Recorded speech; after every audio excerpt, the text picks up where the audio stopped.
রাজধানী উন্নয়ন কর্তৃপক্ষ আপাতত আর কোনো প্লট বরাদ্দ দেবে না বলে সাফ জানালেন রাজউক চেয়ারম্যান প্রকৌশলী রিয়াজুল ইসলাম। খালি জায়গায় নিম্ন মধ্যবিত্ত শ্রেণীর মানুষের জন্য আবাসন ব্যবস্থা গড়ে তোলার উদ্যোগ নেওয়া হবে। বিস্তারিত আকবর হোসেন সুমনের রিপোর্টে। নদী নালা খালের অস্তিত্ব সংকটের মতোই তিলোত্তমা ঢাকা ক্রমশ হারিয়েছে তার জৌলুস। গাছ কেটে ছায়া উধাও, বিস্তৃত খেলার মাঠও হয়েছে সংকুচিত। একদিকে জলাভূমি শুকিয়েছে, অন্যদিকে বেড়েছে জলাবদ্ধতা।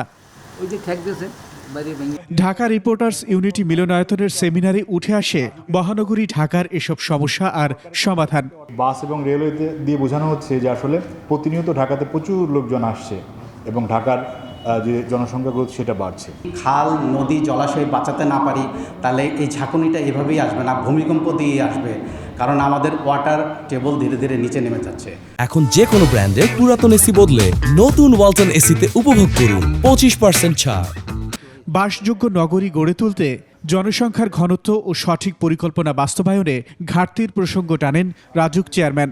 ৩,৩৮২টা আন্ডার কনস্ট্রাকশন বিল্ডিংকে ব্লকেট করছি, যেগুলোর মধ্যে ব্যত্যয় আছে। আন্ডার কনস্ট্রাকশন আরও বেশি আছে, যেগুলোর মধ্যে ব্যত্যয় আছে। আমি বলছি এই প্রত্যেকটা বিল্ডিংকে আমি ভেঙে হোক অন্যভাবে হোক আমি এগুলোকে ঠিক নিয়মের মধ্যে নিয়ে আসবো। এখানে জিরো টলারেন্স। সুপারিশে প্লট না দিয়ে নিম্ন মধ্যবিত্তদের জন্য আবাসনের উদ্যোগ নিচ্ছে কর্তৃপক্ষ। আপাতত আমরা কোনো প্লট বরাদ্দ দিব না। আমরা যেগুলো জায়গা আছে আমাদের অবৈধ দখলে আছে সব জায়গা বা দখল ছাড়াও যেগুলো আছে আমরা তো এগুলো আমি ওইভাবে বলবো না।